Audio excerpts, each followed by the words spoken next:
మనందరికీ తెలిసినటువంటి విషయమే. మన ఈ నెల 16వ తేదీన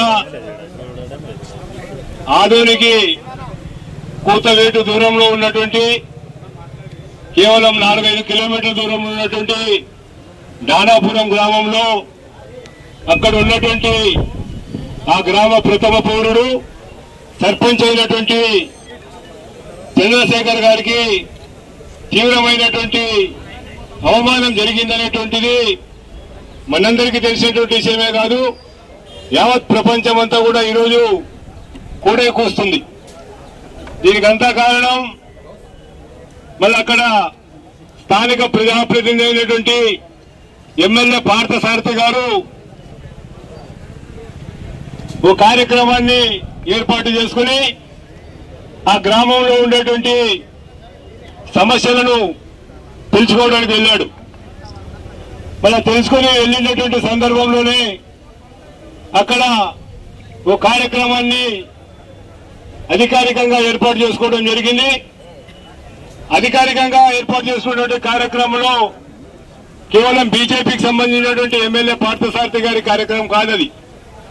కూటమి నాయకులు జనసేనకు సంబంధించి అయితేనేమి, తెలుగుదేశం పార్టీకి సంబంధించినటువంటి నాయకులు అయితేనేమి అందరూ కూడా ఆ యొక్క కార్యక్రమంలో భాగస్వాములయ్యారు. ఆ భాగస్వాములైనటువంటి క్రమంలోనే పదే పదే మీకు అందరూ కూడా చెప్పాల్సిన అవసరం లేదు. ఎందుకంటే సోషల్ మీడియాలో అయితేనేమి, వివిధ ప్రధానమైనటువంటి ఛానళ్ళు అయితేనేమి, పత్రికలు అయితేనేమి, ప్రింట్ మీడియాలు అయితేనేమి వాస్తవాలు రోజు రోజుకు వెలుగులోకి వచ్చి మన ఈరోజు ఉభయ కమ్యూనిస్టు పార్టీలతో పాటు వాటి యొక్క ప్రజా సంఘాలు, అదేవిధంగా ప్రధాన ప్రతిపక్ష పార్టీ అయినటువంటి వైఎస్ఆర్సీపీ, అన్ని రాజకీయ పార్టీలు కూడా ఈరోజు కోడేకూస్తూ మన సభ్య సమాజం సిగ్గుపడేటువంటి పద్ధతుల్లో మన స్థానికంగా ఉన్నటువంటి ప్రజాప్రతినిధి ఎమ్మెల్యే గారు ప్రవర్తించిన తీరు చాలా సిగ్గుచేటు. ఎందుకంటే ఆ గ్రామానికి సంబంధించినటువంటి ప్రథమ పౌరుడైనటువంటి సర్పంచ్ను ఏ విధంగా గౌరవించాలనేటువంటిది కూడా తెలియనటువంటి పరిస్థితుల్లో ఈరోజు ఎన్నికైనటువంటి ప్రజాప్రతినిధులు ఉన్నారంటే చాలా సిగ్గుచేటు. ఈ విషయం ఎందుకు చెప్తున్నానంటే అదే రోజు మరుసటి రోజు దొడ్డలకేరి అనేటువంటి గ్రామంలో ఓ కార్యక్రమం జరిగింది. ఆ కార్యక్రమంలో అక్కడ స్థానికంగా ఉన్నటువంటి సర్పంచ్, మహిళా సర్పంచ్, ఆ మహిళా సర్పంచ్ తో పాటు ఆమె భర్తను కూడా వేదిక మీదకి పిలిచి ఓ గంట పాటు అనర్గళంగా ఉపన్యాసం ఇచ్చారు. అంటే ఈరోజు కులాల మధ్య వివక్ష చూపుతున్నారనేటువంటి ఈ డలాపురం జరిగినటువంటి సంఘటన స్పష్టంగా తెలుస్తుంది.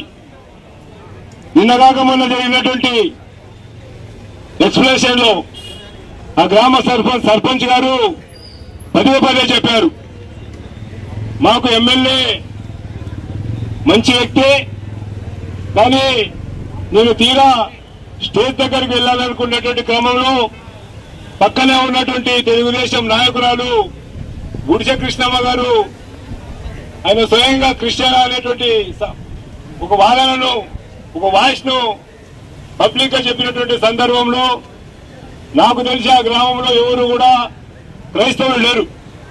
ఎందుకంటే ఆ గ్రామానికి సంబంధించి గత 40 ఏళ్ల నుండి ఆ గ్రామంలో ఒకప్పుడు అంటరానితనం, కుల వివక్షత, 2 గ్లాసుల పద్ధతి అనేటువంటిది ఉన్నటువంటి సందర్భంలో మేము యువజన సంఘంలో పనిచేసేటువంటి క్రమంలో పార్టీగా, ప్రజా సంఘాలుగా అక్కడ మేము వాటిని నిషేధించి ఆ ప్రాంతంలో ఎవరైతే ఈ విధంగా ప్రవర్తిస్తున్నారో వారి మీద కేసులు కూడా పెట్టించడం కూడా జరిగింది. మరి ఈ రోజు నువ్వు క్రిస్టియనా అంటే లేదు ఎస్సీ అంటే మరి కనీసం ఎస్సీ అయితే ఏమయ్యా నువ్వు మా వేదిక మీదకి రమ్మని పిలిచింటే ఎంతో గౌరవంగా ఉండేది. ఈరోజు ఇష్యూ అనేటువంటిది వచ్చేది కాదు.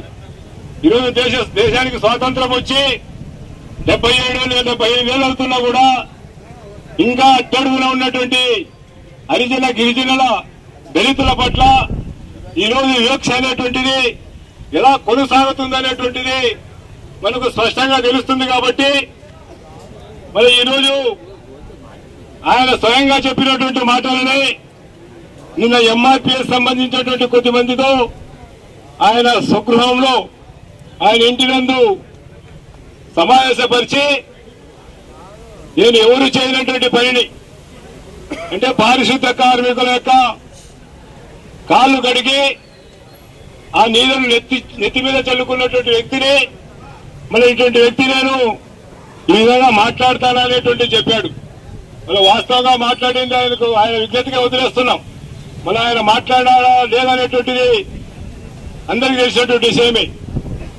నిన్ననే ఆ గ్రామ సర్పంచ్ చంద్రశేఖర్ గారు ఒక మొగాడిగా ఒక మొనగాడిగా నేను దళిత బిడ్డ, నాకు నిన్న జరిగింది మా దళిత జాతి గిరిజన వర్గం మైనారిటీ వర్గం వాళ్ళ చేతిలో ఈరోజు బంతి ఉంది, వాళ్ళు ఏ విధంగా చెప్తే ఆ విధంగా ఉంటారని ఛాలెంజ్ చేసి వాళ్ళందరినీ కూడా ఎదిరించి ఈరోజు ర్యాలీలు అయితే ఈ యొక్క కార్యక్రమంలో పాల్గొన్నారంటే అసలైనటువంటి నిజమైనటువంటి నికాసైనటువంటి ప్రథమ పౌరుడు డాక్టర్ చంద్రశేఖర్ అనేటువంటిది స్పష్టంగా తెలియజేస్తున్నాం.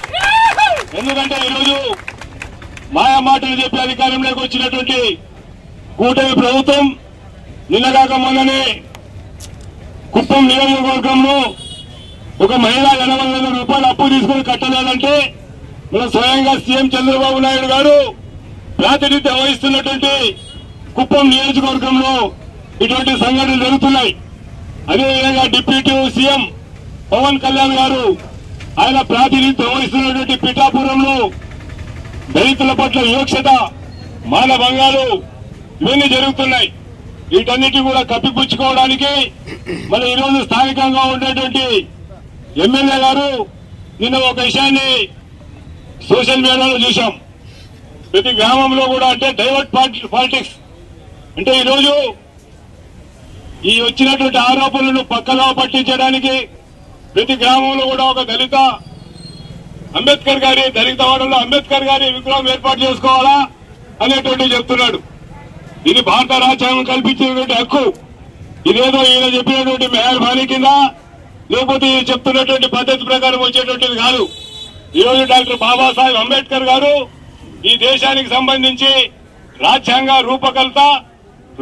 రూపశిల్పి అయినటువంటి అంబేద్కర్ గారి ఆశయాలను కొనసాగిస్తూ ఈరోజు జై భీమా దూరంలో అయితేనేమి లేకపోతే దళిత గిరిజన మైనారిటీ వర్గాల ప్రజల హక్కుల కొరకైతేనేమి ఈరోజు కులాలకు వ్యతిరేకంగా ఈరోజు దళిత కులాల్లో దళిత వర్గాల్లో కూడా 59 కులాలు ఉన్నప్పటికీ కూడా మేమంతా కూడా ఐక్యంగా ఉండి భవిష్యత్తులో ఇటువంటి సంఘటనలు పునరావృతమైతే మరి తగిన మూల్యం చెల్లించుకోవాల్సి వస్తుందనేటువంటిది ఈరోజు హెచ్చరిక చేస్తున్నాం. మరి ఈ సందర్భంగానే ఈ యొక్క కమిటీ తీసుకున్నటువంటి నిర్ణయం ప్రకారం ఈరోజు ఎఫ్ఐఆర్ కంప్లైంట్ ఇచ్చి ఆ కంప్లైంట్ ద్వారా భవిష్యత్తులో నాకు తెలిసి ఆ వేదిక మీద ఉన్నటువంటి మొత్తం ఎవరైతే ఆ యొక్క ధనాపురం గ్రామంలో వేదిక మీద ఉన్నారో వారందరి మీద కూడా అట్రాసిటీ కేసు ఓపెన్ చేయాల. ఎందుకంటే స్వయంగా మా దళిత బిడ్డ పులిరాజు జనసేనకు సంబంధించినటువంటి నాయకుడు ఉన్నాడు. ఆయన సంబంధించి కూడా ఫేస్బుక్ లో పెట్టారు మా వాళ్ళు.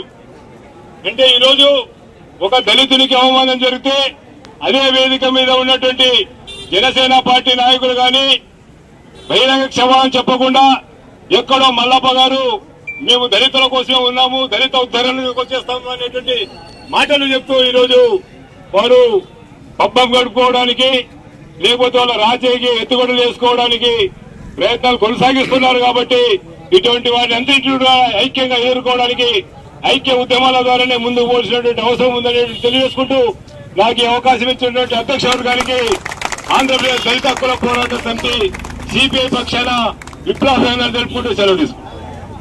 కాకపోతే ఏమంటే టైమింగ్ మెమోరాండం వల్ల అక్కడ పోలీస్ స్టేషన్ లో కంప్లైంట్ ఇవ్వాలి. కాబట్టి ఇక్కడ మాట్లాడేటువంటి నాయకులు సమయానుకూలంగా కొన్ని విషయాలు క్లుప్తంగా మాట్లాడితే బాగుంటుందని మా యొక్క అభిప్రాయము. ముఖ్యంగా ఇప్పుడు బాధితుడు చంద్రశేఖర్ బాధితుడు ప్రథమ పౌరుడు సర్పంచ్ అయినటువంటి సర్పంచ్ గారు ఆ గ్రామ దానపురము గ్రామ సర్పంచ్ ఇప్పుడు మాట్లాడతారు.